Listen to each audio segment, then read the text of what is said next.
bueno, siguiendo con este conocer a Dios, a mí me parece muy, muy importante y creo que está de más decirlo, pero quisiera conversar un poco más acerca de la Trinidad.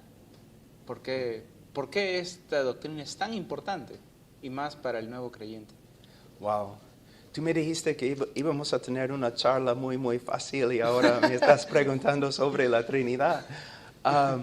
Sí, es una doctrina, no se puede exagerar la importancia de la Trinidad en el cristianismo, porque es una de las doctrinas que separa al cristianismo de todas las demás religiones. Es una doctrina bíblica y muy importante para la vida cristiana. Es una doctrina muy práctica, pero en vez de hablar hoy día al nivel de los eruditos, sería mejor hablar al nivel de los nuevos creyentes para explicar algunas cosas acerca de la Trinidad. Ahora, anticipando tu pregunta, yo he traído algunas notas y lo primero que necesitamos ver es que hay misterios en las Escrituras que no vamos a resolver en esta vida. Necesitamos simplemente afirmar la verdad que Dios nos ha revelado. Y con respecto a la Trinidad, hay misterio, de verdad. Pero también hay misterio con respecto a la omnisciencia de Dios o la omnipresencia de Dios. Pero en la Trinidad, lo que tenemos que hacer, especialmente para el nuevo creyente, es simplemente afirmar la verdad que Dios nos ha dado. Dios es uno.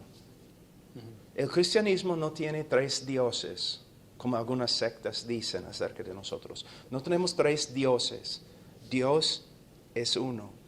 Pero a la vez tenemos que afirmar de la Escritura, ¿no?, que el Padre se llama Dios. Tiene los atributos de Dios y hace las obras de Dios. El Hijo, podemos decir lo mismo, se llama Dios. Tiene los atributos de Dios y hace las obras de Dios. El Espíritu Santo, igual. Entonces, una vez yo estaba hablando con un testigo y él dijo, si tú no me puedes explicar cómo Dios puede ser uno y Dios puede ser tres, no voy a creerlo. Y yo le dije, bueno, ¿puedes explicarme cómo funciona la electricidad? Y él me dijo, no. Entonces, ¿vas a quedarte en la oscuridad simplemente porque no puedes explicar cómo funciona? Tú sabes que es una realidad, pero como ser humano tú tienes limitaciones. Es lo mismo, yo afirmo lo que la Biblia afirma. Y Dios es uno y hay tres personas que son Dios. Con respecto a Dios es uno, vamos primeramente a Deuteronomio y vamos a ver un texto que es muy importante hasta el día de hoy para los judíos. Capítulo 6, versículo 4. Hace 3 semanas yo estuve en Tel Aviv y estuve también en Jerusalén. Y en casi cada lugar vas a ver en las paredes, en las tiendas donde se venden camisas para los turistas, tú vas a ver, versículo 4, escucha, oh Israel, el Señor es nuestro Dios, el Señor uno es.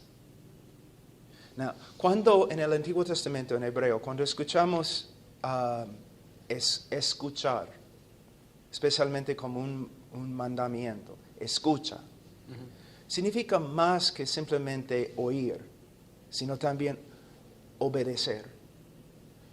Que esta verdad debemos oír y debemos aplicar a nuestra vida.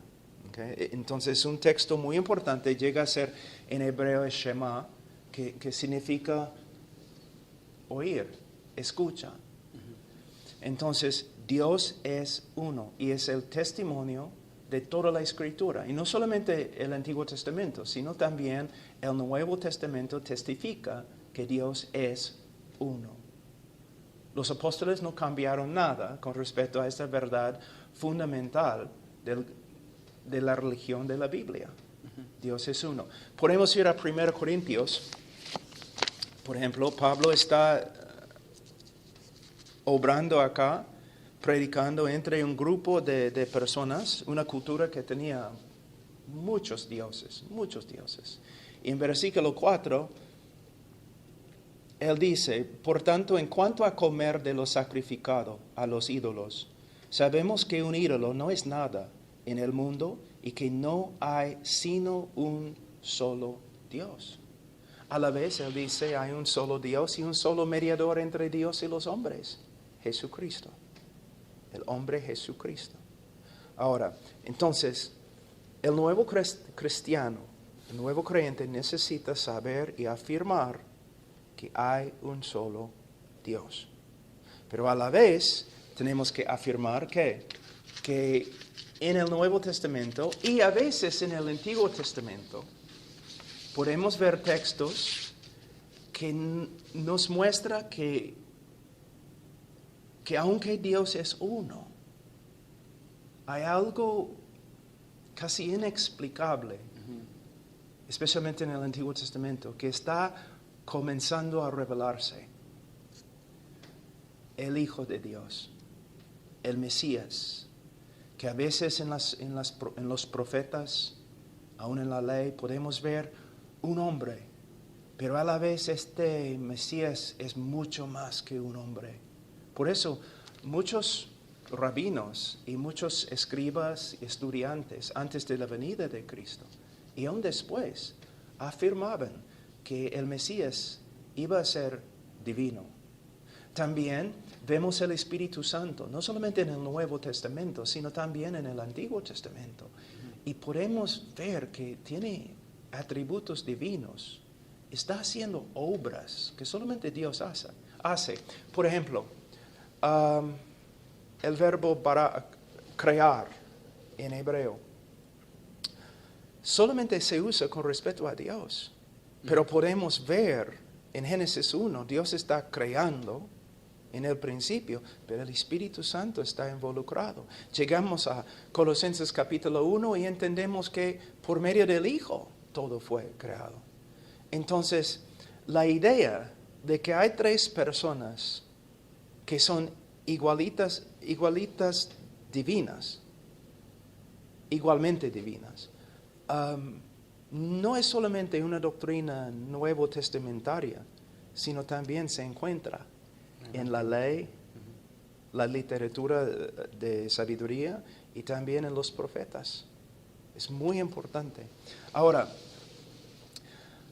vamos a ver, voy a cambiar página aquí, la hoja. Vamos a ver algunas cosas acerca de la Trinidad. Y para hacerlo, primeramente vamos a Mateo 28. Y vamos a ver algo que es, por lo menos, muy interesante.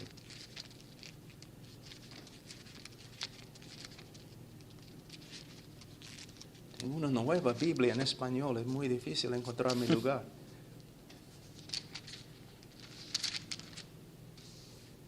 En la Gran Comisión, dice en versículo 18, y acercándose Jesús les habló diciendo, toda autoridad me ha sido dada en el cielo y en la tierra. Ahora, este texto es muy importante para los misioneros que están trabajando en el campo misionero, ¿no es cierto? Porque es muy difícil. Necesitamos saber que nuestro Señor tiene toda autoridad en la tierra. Pero no solamente en la tierra, en el cielo. Entonces, ¿de verdad Dios va a dar autoridad, una autoridad así, a un mero hombre? No lo creo. Aquí mismo, en este texto de la Gran Comisión, tenemos una declaración muy clara de que Jesús es más que un ángel, más que un hombre, más que un Dios pequeño. Es Dios de verdad. En el sentido más estricto de la palabra, Jesús es Dios. Pero aquí tenemos también algo acerca de la Trinidad.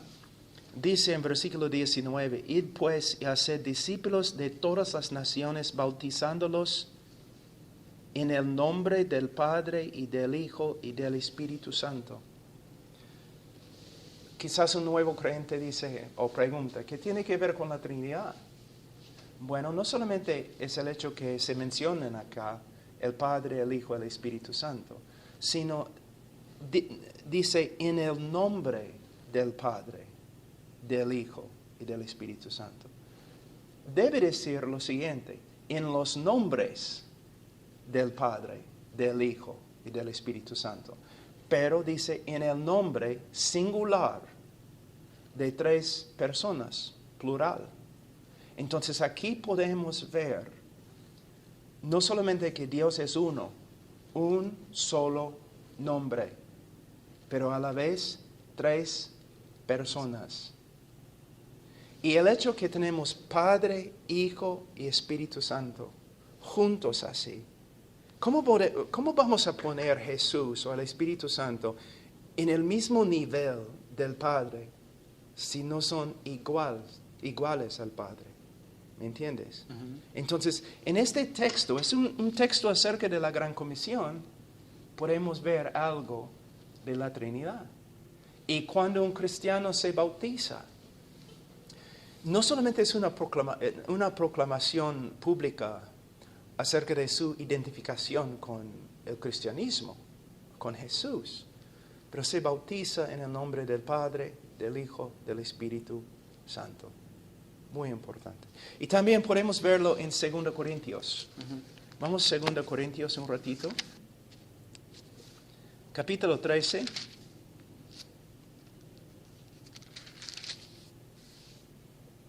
Versículo 14.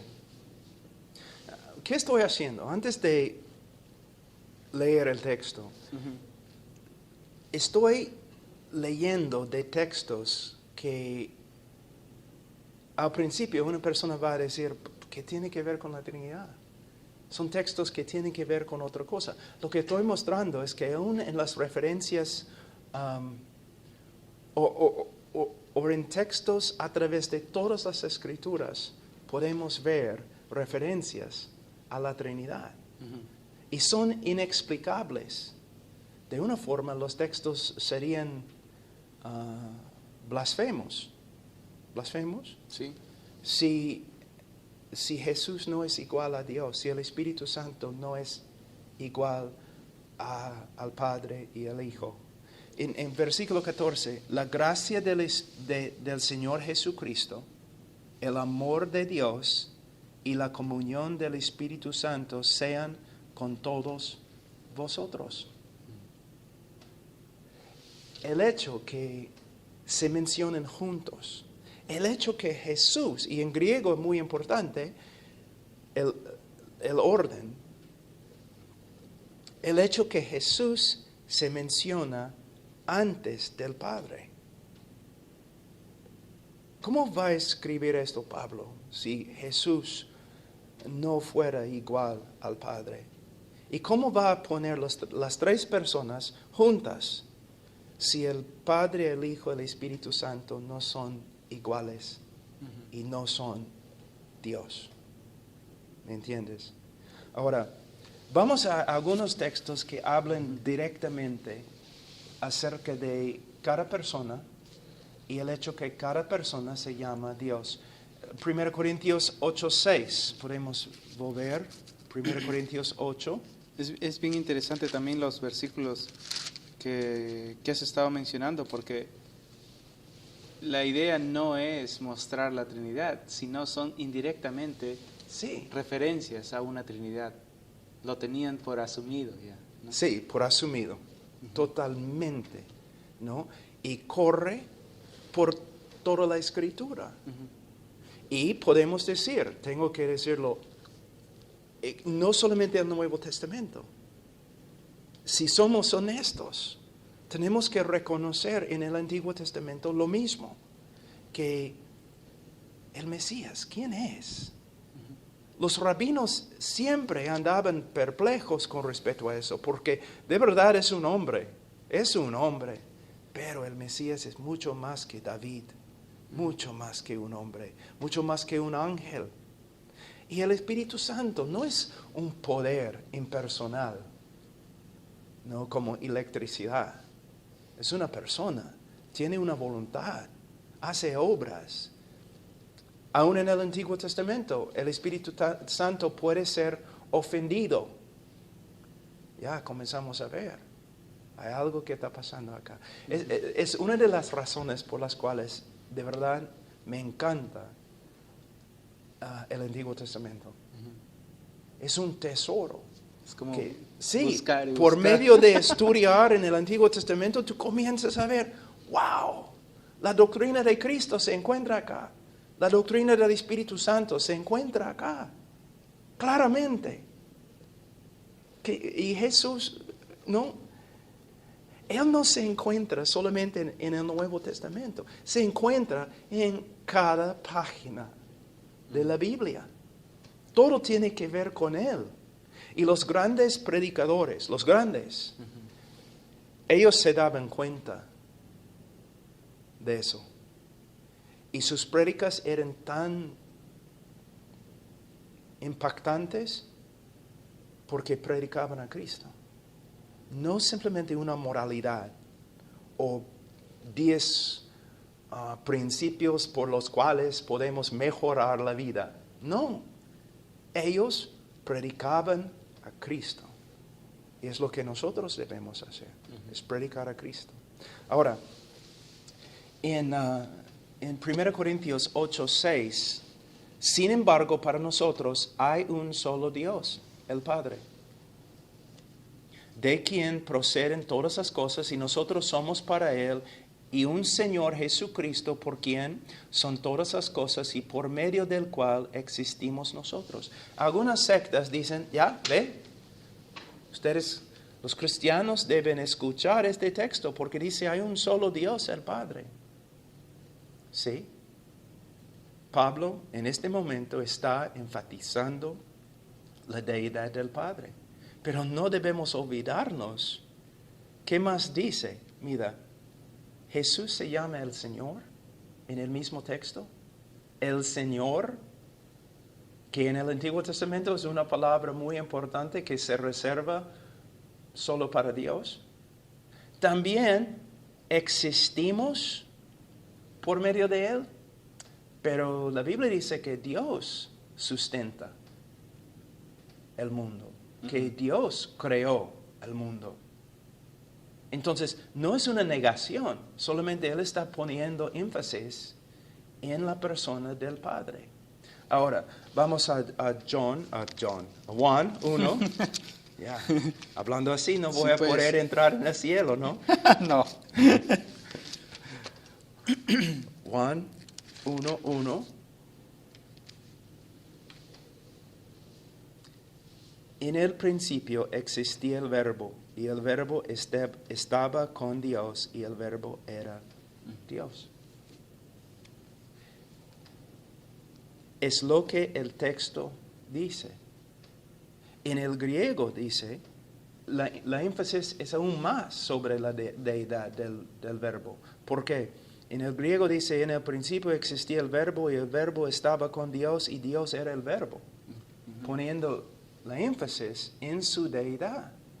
Y si no está diciendo que el Verbo es Dios, entonces versículo 14 no tiene significado. ¿Por qué? Está hablando de la encarnación. ¿La encarnación de qué? Un ángel, pero vamos a Hebreos y sabemos que es mucho más que un ángel. Y no es nada entre un ángel y Dios. Claramente la Biblia dice que es Dios. A veces los testigos de Jehová, o mejor dicho, los testigos sin Jehová, vienen a la puerta y un nuevo creyente contesta y comienzan a hablar de la deidad, o los testigos negando la deidad de Jesús. Y siempre dicen a los nuevos creyentes, pero si tú supieras, si tú pudieras leer el griego, sabrías que en el griego claramente no dice Dios, sino un Dios. Cuando ellos vienen a mi casa y dicen que tal cosa, yo siempre digo, ¿de verdad? ¿Es lo que dice? Wow, en griego. ¿Tú lo sabes? ¿Tú sabes que dice en griego un Dios? Sí, claro. Un ratito. Yo voy a mi biblioteca, traigo mi Nuevo Testamento en griego. Y yo les doy mi Nuevo Testamento. Muéstrame. Yo no lo hago simplemente para avergonzar a la persona, pero mayormente ellos siempre te visitan dos personas, un líder y un discípulo. Estoy tratando de mostrar al discípulo que su líder es un mentiroso. Yo le doy mi Nuevo Testamento en griego. Aquí, Señor, muéstrame. Y el hombre está mirando. Mira, yo dejo de hablar con él y yo hablo con su discípulo. Mira, él entró en mi casa básicamente tratando de engañarme, que él no era experto en griego. Pero mira, él ni puede encontrar el libro de Juan en griego. De verdad, joven, ¿este es el hombre que quieres seguir? Por supuesto, los nuevos creyentes no pueden hacer eso, quizás no leen griego. Pero no deben tener miedo cuando los testigos vienen con su conocimiento de griego, porque no tienen conocimiento de griego.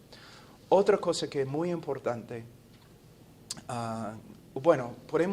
si podemos, vamos a volver a este asunto de los testigos, porque yo voy a explicar cómo yo testifico a los testigos después. Pero la Biblia claramente aquí en Juan 1:1 dice que el verbo es Dios.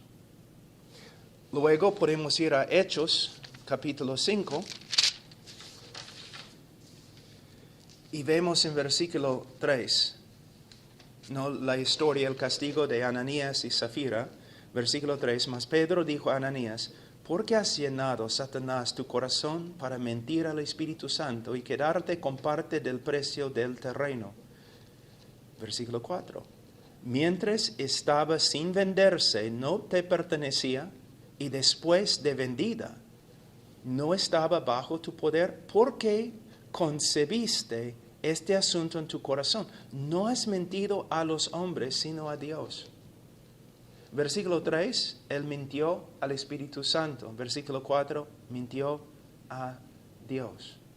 Este es un texto muy, muy pequeño, pero podemos llenar horas de video ahora hablando de todos los textos en el Antiguo Testamento y el Nuevo Testamento que hablan de la deidad del Espíritu Santo. De hecho, yo escuché una vez en una lectura un teólogo que dijo, si Jesús no es Dios, ¿cómo podemos explicar el Espíritu Santo? Entonces, ¿quién es Dios? ¿Hay dos personas? Porque no podemos negar que los atributos de Dios y también las obras de Dios también pertenecen al Espíritu Santo. Entonces, tenemos textos directos que hablan de tres personas verdaderas y tres personas distintas. El Padre, el Hijo, el Espíritu Santo, y son Dios. Bueno, gracias, hermano. Es tan importante y a la vez tan ignorado esta doctrina, ¿no? Sí. Que ignorada en los púlpitos, ¿no? Muchas veces, quisiera decir que da vergüenza a veces visitar una iglesia y el pastor, en vez de mostrar la doctrina o pegarse a las escrituras, damos ejemplos de lo que podría ser la Trinidad, ¿no?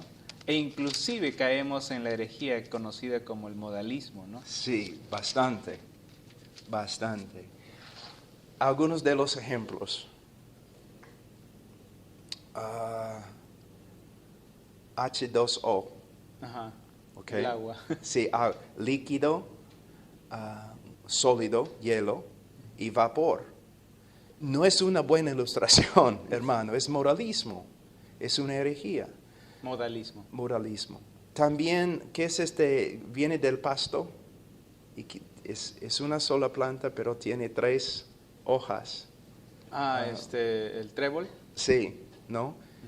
Tampoco es una buena ilustración. Lo que necesitamos ver es que a través de la historia, herejías con respecto a la Trinidad han venido de 2 totalmente diferentes fuentes. Los que negaban la Trinidad, por supuesto, pero también los que trataban de defender y explicar la Trinidad. A veces usaron ilustraciones no bíblicas, antibíblicas. Pero vamos a hablar un ratito acerca de moralismo. Modalismo. ¿Cómo es? De modo. Moda. De modo. Modo. Modalismo. Modalismo. Es un Ay. poco- Ya.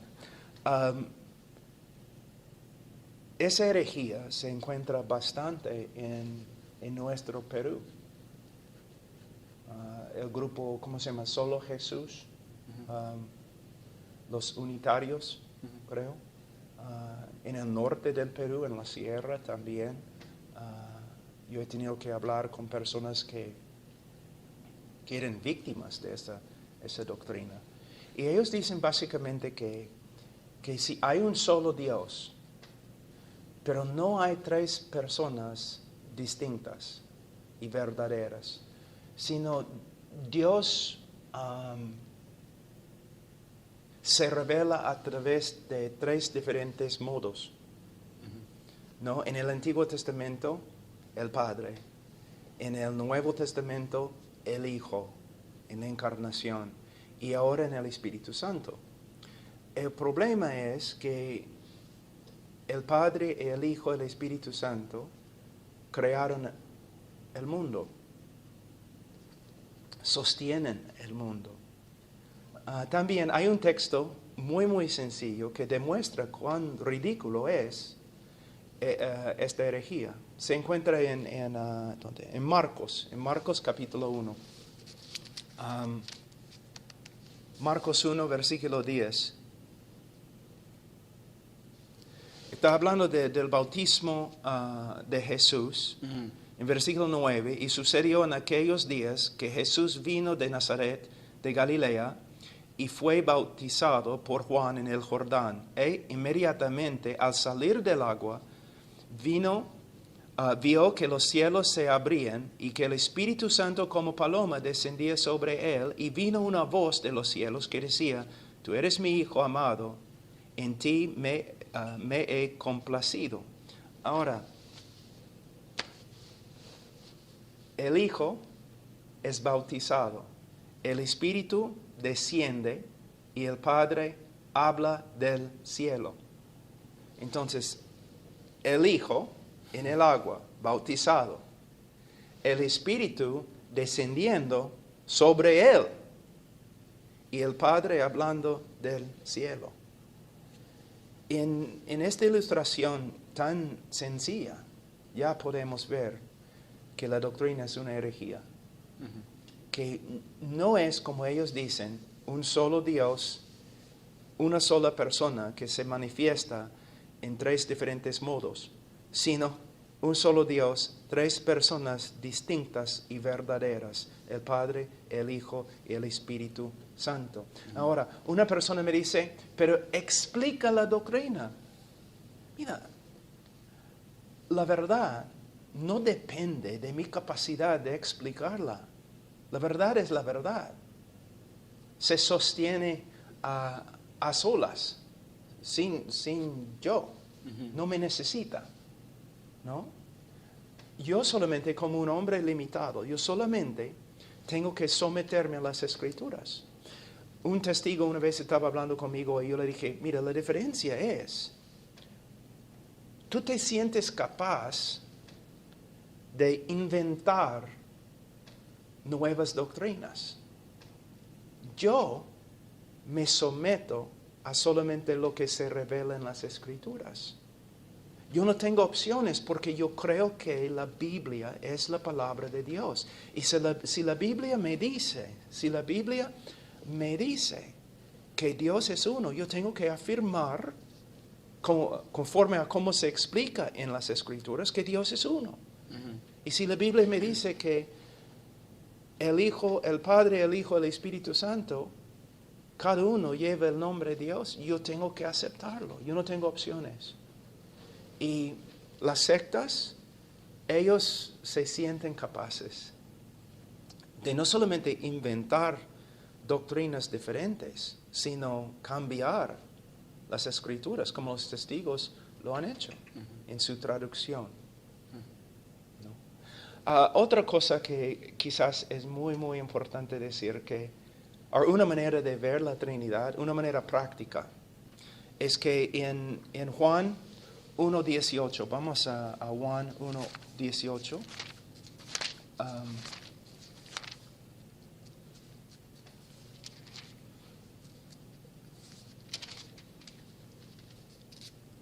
Nadie ha visto jamás a Dios. El unigénito Dios que está en el seno del Padre, Él le ha dado a conocer. Entonces, el Padre es el Dios invisible, que según las Escrituras nadie lo ha visto, nadie, no en su plena gloria, pero Jesús sí, y Jesús nos ha explicado quién es Dios, por medio de su encarnación y por medio de sus obras y por medio de sus enseñanzas. Entonces el Padre es el Dios invisible, el Hijo es el Dios encarnado. Y podemos ver de un texto que ya hemos leído, versículo 1 y versículo 14 del libro de Juan.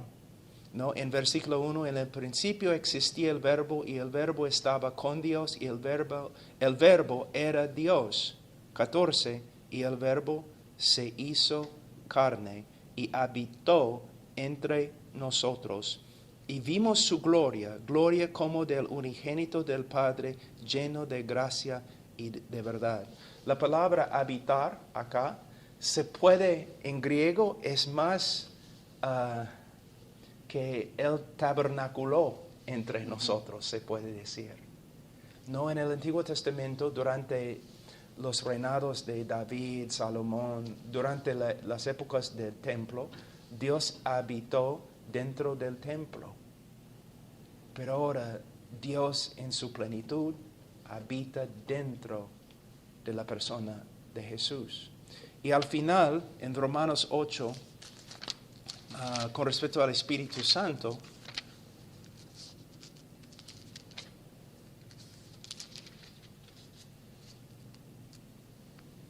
dice, sin embargo, vosotros no estáis en la carne, sino en el Espíritu, si en verdad el Espíritu de Dios habita en vosotros. Pero si alguno no tiene el Espíritu de Cristo, el tal no es de Él. Aquí podemos ver que el Espíritu Santo es Dios habitando en nosotros. Entonces, el Padre en el cielo, que nadie lo ha visto en la plenitud de su gloria, el Hijo que nos ha revelado al Padre, y también el Espíritu Santo que ahora habita, mora dentro del creyente.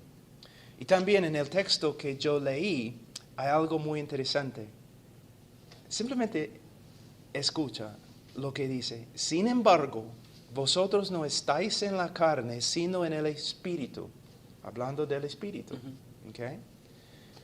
Si en verdad el Espíritu de Dios habita en vosotros, pero si alguno no tiene el Espíritu de Cristo, el tal no es de Él. En un texto que no tiene como su propósito principal enseñar la Trinidad, enseña la Trinidad. Entonces es una doctrina en la cual podemos confiar, es una doctrina que tenemos que creer si de verdad somos cristianos. Uno que niega la Trinidad no es cristiano. No es. Como un pequeño paréntesis, estábamos estudiando las escrituras y esta idea de que a Dios, este Dios invisible, Cristo lo ha dado a conocer. Por un tiempo en mí era como que, bueno, no lo podemos ver porque nosotros estamos en una esfera, en un reino material, ¿no? Pero al estudiarlo, realmente tiene mucho sentido lo que la palabra dice, es invisible, porque nosotros, seres finitos, no podemos captar, no podemos visualizar con nuestros ojos, con la visión, vamos a decir así, a este Dios en su plenitud. Sí. Es un Dios eterno, es un Dios infinito. Y a la vez, el hecho que es el Dios invisible no es el resultado de nuestras limitaciones humanas, sino Él es espíritu. Él es espíritu. Otra cosa, la énfasis que se pone a veces en el Antiguo Testamento y acá en el Nuevo Testamento, que Dios es invisible, es una prohibición contra la idolatría. Cada vez que nosotros creamos una imagen, estamos distorsionando quién es Dios. ¿No? Aún los dibujos acerca de la persona de Jesús. Yo recuerdo una historia en India. Un misionero estaba repartiendo folletos y una jovencita que recién se había convertido pasó por ahí y él le dio un folleto.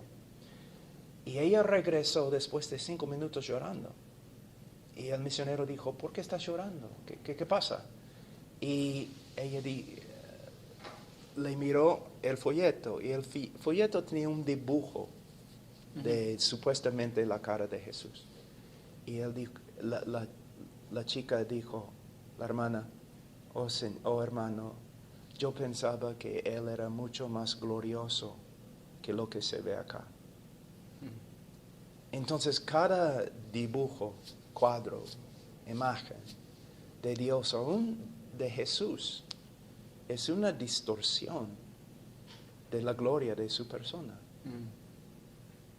Y tengo que decirles, muchas de las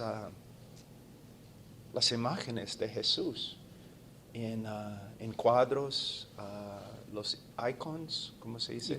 Iconos, estatuas. Wow, ni parecen, no son hermosos, son feos, asustan. Y muchos son muy femeninas. Y es una distorsión completa de quién era Jesús, el hombre, y quién es. Entonces debemos tener bastante cuidado, aún en la literatura que damos a los niños. ¿No? ¿Qué dicen? En inglés dicen que a photograph is worth 1,000 words. Una foto. Una imagen habla más que miles de palabras. Sí. No, es como cuando una persona piensa en Moisés, ¿no? Y el éxodo de Egipto. Muchas veces toda su idea del éxito proviene de la película por Cecil B. DeMille, ¿no? Con Charlton Heston, que con las escrituras o en las películas acerca de Jesús. Jesús es más gringo que todos los demás que están alrededor de él, más alto, más hermoso. El único con cabello largo. Sí, el único con cabello largo, ojos verdes. Entonces, necesitamos tener bastante cuidado y simplemente pegarnos a las escrituras.